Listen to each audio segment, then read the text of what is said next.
And welcome back. You're listening to Subculture on CentralCoastRadio.com. Well, our resident music journalist, Nick Gardner, has now joined us on the phone for a little bit of a self-indulgent list. He's going to take a look at his favourite albums of the 1980s. So welcome to the program, Nick. G'day, Dave. Good to speak to you. Definitely. Now, we've already played some 80s music this morning because, of course, we're getting another influx of 80s bands coming back to do some tours in Australia. So tell us a little bit about the 80s for you. Is that one of the periods when you first started to discover the music out there that you really, really liked, like I did? Yeah, a bit of a transition period, I suppose. I was very much into, I suppose, what you call classic rock initially, particularly Cheap Trick and The Who and The Beatles and The Stones and Queen and bands like that, and who I still really like, but started to get into, I suppose, what you'd call alternative music as well during the 1980s. And it was that weird period because it was almost like a schism around about 1982 with music where mainstream pop music had sort of been kind of pretty open-minded and kind of fun and listenable, and then suddenly became very, I suppose, artificial sounding. Yep. And I suppose the sort of the synth revolution and guys with sort of frizzy mullets and sports jackets with the sleeves rolled up kind of thing and piano key ties suddenly appeared, and I thought, what the hell is going on with music? My sort of feeling, I suppose, at the time was that mainstream pop music had become crap. But of course, there was a lot of good stuff in the mainstream, but there was a brilliant kind of hidden reservoir of stuff in the what was called the alternative music world. Yeah, I found that as well during that time because, of course, this was the time when I was first discovering music kind of on my own. My dad was very much a classic rock kind of listener, and there was a lot of days in the 80s of driving down to the beach on a summer's night in Dad's purple Premier or his green Tirana and listening to his music. But then at the same time, I was at primary school, so I was starting to hear other people's music. And like you said, I discovered Icehouse. I still remember the day I discovered them. I was homesick from school and saw them on Ray Martin's Midday Show. I fell in love with Icehouse, but there, like you said, there was a lot of electronic music coming through as well. Groups like Ultravox, I remember discovering during that time. So, yeah, that was kind of the time, I think, when my music horizons kind of expanded a little bit. Absolutely, and there were a lot of great albums. It still was an album decade, the 1980s. Obviously now it's a lot more fragmented and singles-oriented. I'm just as guilty of that as well, as downloading, iTunes singles and as opposed to buying hard copy albums now. But the 80s was certainly some absolute classic records. I was going to do a bit of I suppose, the old self-indulgent top 10 list. I should say, like a lot of you see a lot of these lists in the popular music mags, these are the greatest albums of the decade. I reckon they're all pretty much, these are my personal favourites, with a bit of a committee selecting those and, mixed in with these are sort of, iconic, paradigm-shifting records. So, but these are pretty much personal favourites, completely subjective selections here. Yep. A few runners-up I had, though, I think, good ones to mention. I think one of the most underrated albums of all time is The Bangles, All Over the Place, from 1984. Yep. This one came out before Manic Monday and Walk Like an Egyptian, and it sounds like a mid-60s Beatles album with just great pop songs and harmonies, and I think it was overlooked because they were a female band and sort of perhaps didn't have the hype around them at the time of the Go-Go's, who are also great.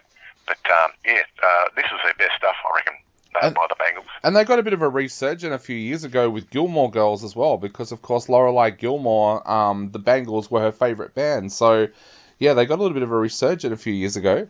Oh, good to see them getting recognised there. Yeah. And there's good music on that show. And of course, Guns N' Roses' Appetite for Destruction, a classic hard rock kind of sort of a totem of the 1980s. And on the other end of the scale, I suppose, kind of culturally, but still as good, was the Smiths, The Queen is Dead. Yep. The Smiths were sort of like one of the defining bands of the 80s, and it's probably track for track is probably I think the best record from about 1986.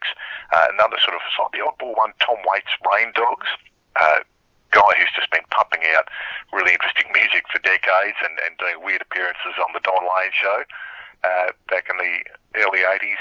But Rain Dogs is just this weird sort of mutant kind of blues record with just terrific tracks on it from about 85.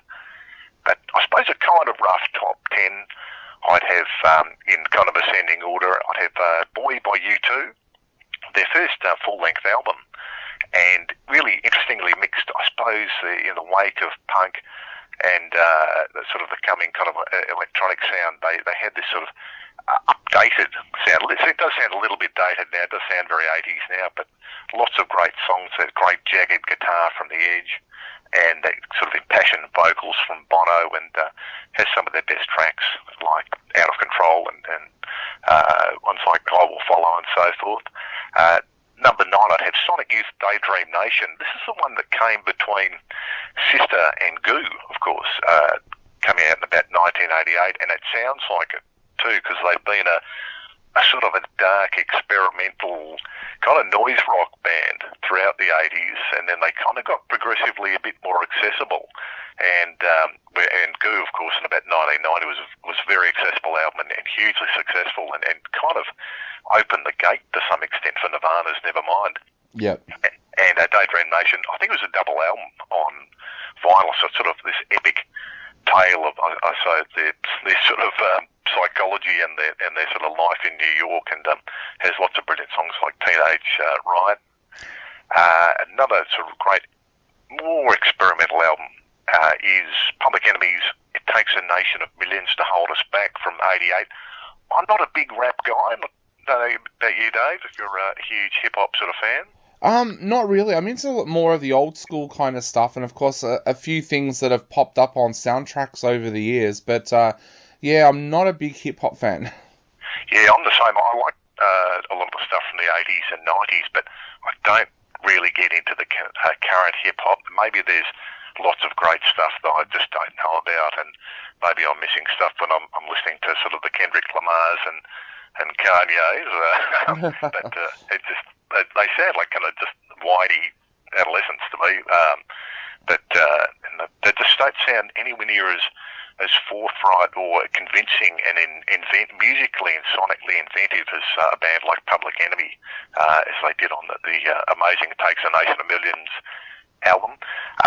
Number 7, I had The Jam from 1980 with sound effects. It's got That's Entertainment and Boy About Town and lots of great tracks, and really sort of define that kind of British post-punk going into new wave sound, and really sort of authoritative vocals from Paul Weller, and I think probably, track for track, the best record. And we had From The Jam, which is the band that's come out of The Jam on the show a couple of weeks ago, because they're one of the 80s bands that's touring Australia at the moment. Oh, excellent, good to hear. Just ahead of that, number 6, I had Husker Du, who are of course one of the iconic bands of the 1980s. 3-piece out of Minneapolis, and they were from that kind of Midwestern American post-punk scene, along with the Replacements, who we'll hear about in a moment as well. And I really liked their 1985 album, Flip Your Wig. That was, again, going a little bit more accessible and had some of their most defined songs, and not as sort of as freakishly sort of noisy as some of their earlier stuff. But great tracks like Green Eyes and so forth on that one. But a distinctive sound as well. Number 5, had to have an R.E.M. album in the top 10, and could have picked any number of them, but I really liked their first full-length album, Murmur, from about 1983, which has got Radio Free Europe and some of the other well-known stuff. It's got quite a sort of dark kind of atmospheric sound, but mixed with some really kind of just straight-up tuneful rock songs on it, and again, probably the strongest of their 80s albums all the way through. Pretty much all the bands that I've got on my top 10, I think most people would have, if they're sort of music fans, they would have heard, at least vaguely heard of. The one that I think is probably a bit out of the blue for a lot of people would be the Pontiac Brothers that I had at number 4. Band who kind of emerged in the wake of the Gun Club, who are a sort of a famous kind of sort of goth blues album, a band with a guy called Jeffrey Lee Pierce and also a guy called Ward Dotson, and he left them in '83 to form the Pontiac Brothers, who did kind of Stones-influenced hard rock, but with a bit of a punky edge as well, and got it absolutely right on their 1988 album Johnson. It's just terrific all the way through, just great tuneful rock songs, and had a great guest appearance from Ian McLagan from The Faces, Rod Stewart's old band. Yep. And terrific album, Johnson by the Pontiac Brothers. Number 3, very well-known record from '89, the Stone Roses, and their self-titled debut, mixed sort of British kind of alternative with kind of tuneful 60s psychedelia, and really almost sort of kicked off the Britpop movement, and seen as hugely influential for sort of Blur and Oasis and all those guys. And I discovered them by buying a cassette that was called Techno Sucks. I still remember going into Brash's and buying it was a compilation album, and I discovered the Stone Roses on that.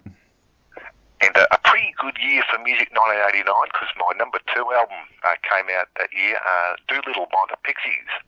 And they'd sort of built up a bit of a following, a bit like R.E.M., a lot of critical acclaim and the kind of college rock following, and then released probably their sort of most renowned album, Doolittle in '89, just great tracks all the way through with that kind of sort of spiky, anxious sound that they had, and the kind of apocalyptic lyrics like on Monkey Going to Heaven, and just terrific songs, just tuneful, melodic songs, and they were great live as well, unlike Stone Roses, who weren't so great when I saw them live.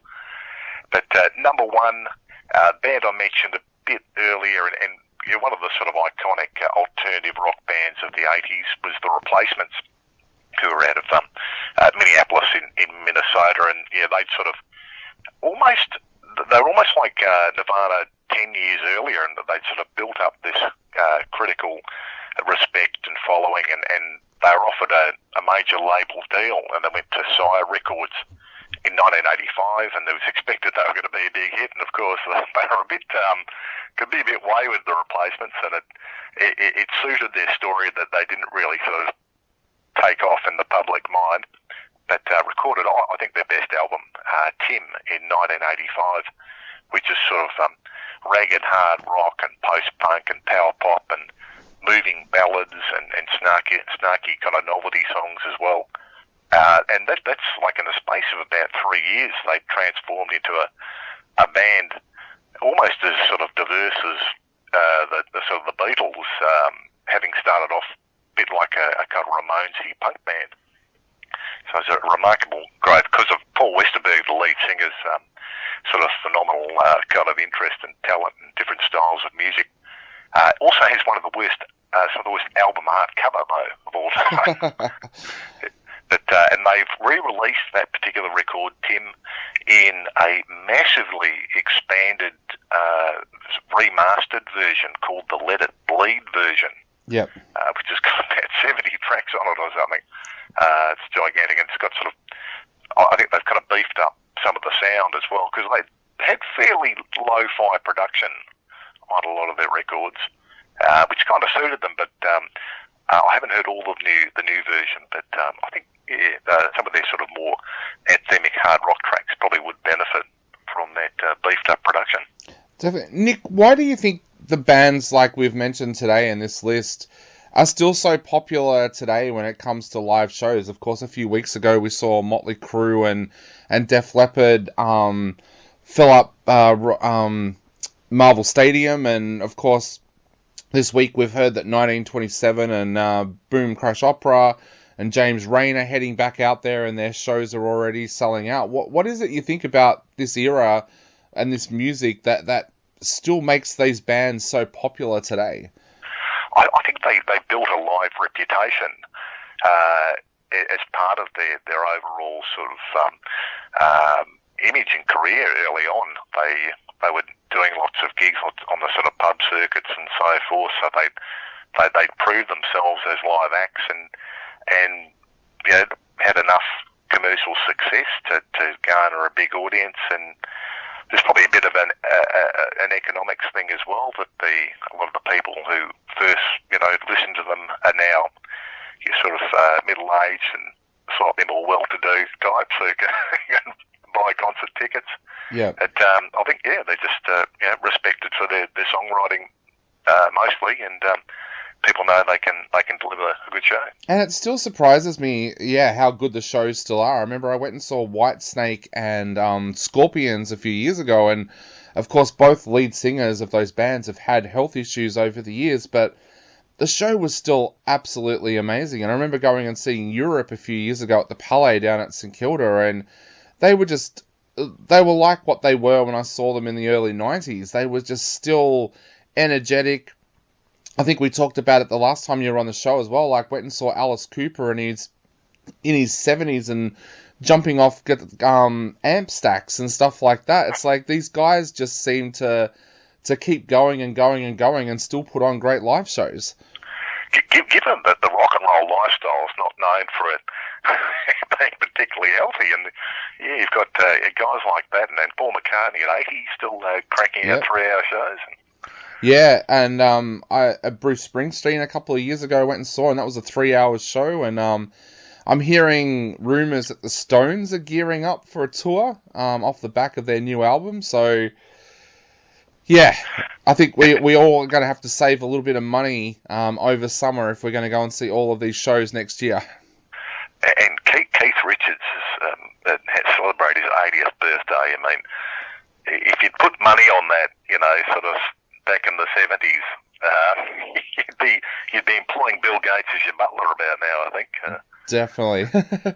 Well, mate, thank you so much for joining us with this list. This list is an absolutely amazing list, and I hope our younger listeners out there will head out over this weekend and try and find some of those albums, whether it be in secondhand vinyl stores or on Spotify or somewhere like that. But thank you so much, mate, because this list is absolutely amazing.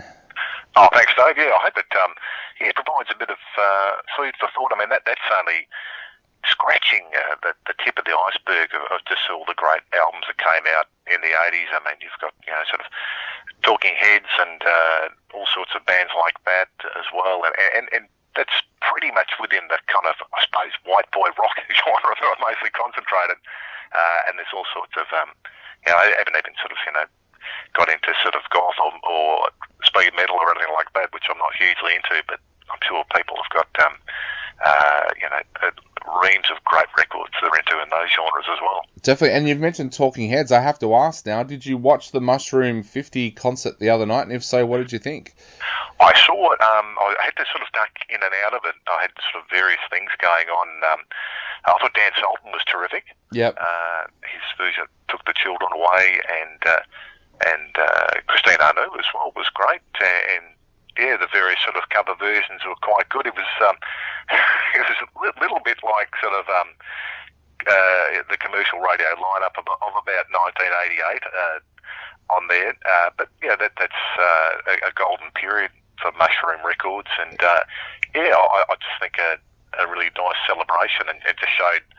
This is only a segment of the Australian music scene, but a pretty impressive one, and just shows how vast it is.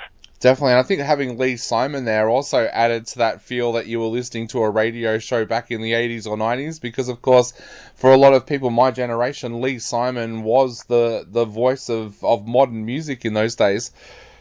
Absolutely. I thought if you're a fan of Night Moves, the rock show that he hosted, I thought he might suddenly play a few hours of the Kevin Borich Express, but he restrained himself. I kept on thinking when I was watching the concert that if this had been on when I was a youngster, I would have had my tape deck out and recording it on cassette off the television, because I used to do that whenever they used to have one of those big concerts on television. When I was a kid, I'd get my tape deck out and put a blank cassette in it. Google it, kids, if you're listening and you don't know what a cassette is. put a cassette in it and record it. I've got so many recordings of like those classic Australian concerts that they used to do after bushfires and things like that on tape from that period. So yeah, I would have had my tape deck out if I'd been a kid. Yeah, that kind of DIY quality, of uniqueness as well, I suppose, because it was your own thing. So. Yeah, well, I was talking to someone who's worked in the radio industry for a very long time the other day. He works for a rival station, so I won't mention his name, but he was saying he still never back announces over a track because he can remember when he was a kid how frustrating that was when he was making his mixtape off the radio and the DJ would back announce over the track. So he won't do that even to this day. So yeah, keeping the mixtape alive. Oh, good to hear he's respecting the mixtapers. Definitely. Well, mate, we might dive into some of this music now that you've talked about. We'll dive into a couple of the tracks right now on our show, but we'll see you again in 2 weeks' time. No problem. Thanks, Dave.